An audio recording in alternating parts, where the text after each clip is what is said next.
लाखो रुपये खर्चून पाणी योजना आणली, पण आजही गावात पाण्याचा थेंब नाही. महिला, लहान मुलं, वृद्ध सगळ्यांच्या हातात हंडे आणि डोक्यावर उन्हाचा तडाखा. ही परिस्थिती आहे चाकूर तालुक्यातील वडवळ नागनाथ गावाची. नमस्कार, आपण पाहताय न्यूज कट्टा एक्सप्रेस. चॅनलला अजूनही सबस्क्राईब केलं नसेल तर चॅनलला सबस्क्राईब नक्की करा. पाहूयात आता सविस्तर बातमी. चाकूर तालुक्यातील वडवळ नागनाथ गावात भीषण पाणी टंचाई निर्माण झाली असून ग्रामस्थांचे हाल होत आहेत. लाखो रुपये खर्चून पाणी योजना उभारण्यात आली, मात्र गावकऱ्यांच्या नळाला आजही पाणी मिळत नसल्याचा आरोप नागरिकांनी केलाय. उन्हाच्या कडाक्यात महिला, वृद्ध आणि लहान मुलांना हातात हंडे घेऊन तासनतास पाण्यासाठी रांगेत उभे राहावे लागत आहे. अनेकांना रात्री उशिरापर्यंत जागून पाणी भरावे लागत असल्याने नागरिक त्रस्त झाले आहेत. पाण्यासाठी गावात वारंवार भांडण होत असल्याचंही महिलांनी सांगितलं. आम्ही रात्रभर जागतो, उन्हात उभे राहतो, पण तरीही प्रशासन लक्ष देत नाही, अशी संतप्त प्रतिक्रिया महिलांनी दिली आहे. दरम्यान गावकऱ्यांनी आपल्या समस्या आणि संताप व्यक्त करत ही माहिती न्यूज कट्टा एक्सप्रेसकडे पाठवली असून प्रशासनाने तात्काळ लक्ष देऊन पाणी पुरवठा सुरळीत करावा, अशी मागणी ग्रामस्थ करत आहेत. वडवळ येथे पाण्याची तीव्र टंचाई आहे.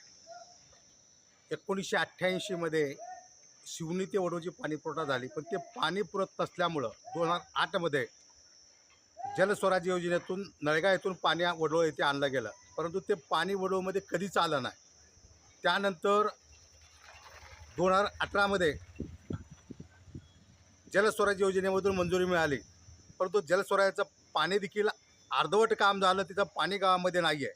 त्यामुळेच गावाला तीव्र पाण्याच्या झळा पोचत आहेत. आणि सांडपाण्याला तर नाहीच नाही, पण शासनाचे जे धोरण आहे प्रत्येकाला आरओचं पाणी मिळालं पाहिजे म्हणून 2010 मध्ये एक आरओ मंजूर झाला. तो आरओ कधी चालू झाला, कधी बंद झाला हे पत्ता लागला नाही.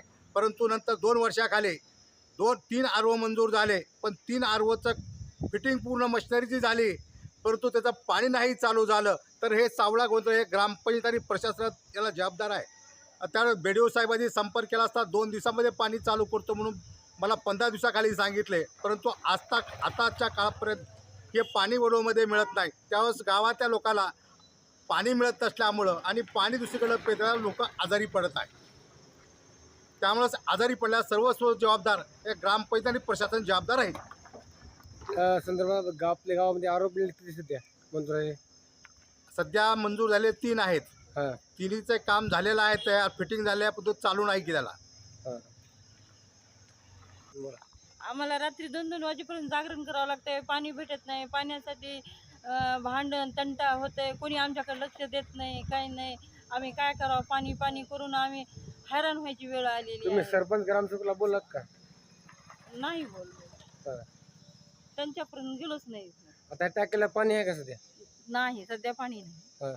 तुम्ही कधी बसलात पाण्याला इथं? नळाला त्या टाकीला कुठलं येतं पाणी? त्या टाकीचा तुम्ही किती वाजता बसला इथं पाण्यासाठी? सकाळी 8 वाजल्यापासून बसलेले आहेत. रात्रात घाला लागले पाणी वर्षामध्ये काबाड कष्ट करायचं आणि रातभर इथं बसायचं. आता 3 कोटी पाणी मध्ये गेलं, कुठं गेलं, तिथं गेलं, नाही गेलं की पाणीच नाही. काय पाणी काही मिळत नाही, काही नाही. आमच्या मध्ये ग्रामसेवक आणि वार्डातून सरपंच यांनी आमची काळजी घ्यावी पाण्याची.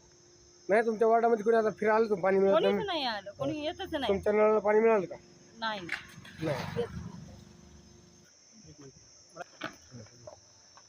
जवळपास 17,000 लोकसंख्येचं गाव असून गावाला पाण्याची योजना मंजूर झालेली असून फक्त दिखाव्यासाठी 2 टाक्याचं बांधकाम केलेलं आहे. पाणी कुठे की, सरपंच कुठे की, ग्रामसेवक कुठे की, उपसरपंच कुठे की. 5 वर्षाचा कार्यकाळ संपून गेला, मात्र गावाला अद्याप पाणी भेटलेलं नाही.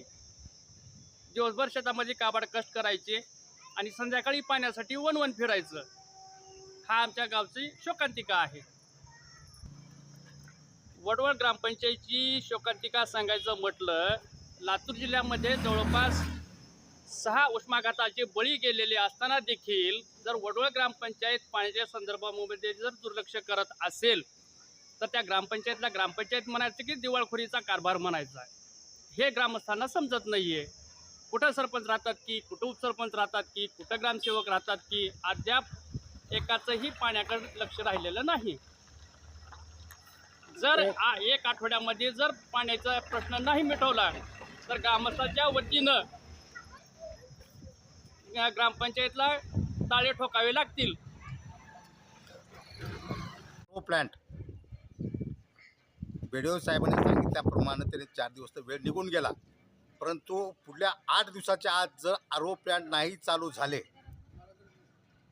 तर शिवसेनेच्या वतीनं त्यांना एक आव्हान करतो, जर तुम्ही 8 दिवसामध्ये RO प्लॅन्ट नाही जर चालू केले तर शिवसेनेच्या पद्धतीनं तुमच्या पंचायत समितीमध्ये आंदोलन केल्याशिवाय शिवसेना शांत राहणार ना. तुम्ही BDO साहेबाला मागे कॉल केला होता. आणि काय केला होता ना, त्यांनी सांगितलं ते 2 दिवसामध्ये काम करून घेतो. तुमच्या परस्पर भूतीचं पॉवर प्लॅन्ट चालू केला. ठीक आहे, 8 दिवसात त्याला 8 दिवसाची मुदत दिली आपण, म्हणून 8 दिवसात नाही केलं तर जे आंदोलन खायचं आहे शिवसेनेशी त्या पद्धतीने आंदोलन केलं जाईल. आता प्रशासन जागे होणार का? वडवळ नागनाथच्या नागरिकांची पाण्यासाठीची ही वणवण कधी थांबणार असा सवाल आता गावकरी करत आहेत. न्यूज कट्टा एक्सप्रेससाठी अशाच नवीन अपडेट जाणून घेण्यासाठी आता सबस्क्राईब करा न्यूज कट्टा एक्सप्रेस.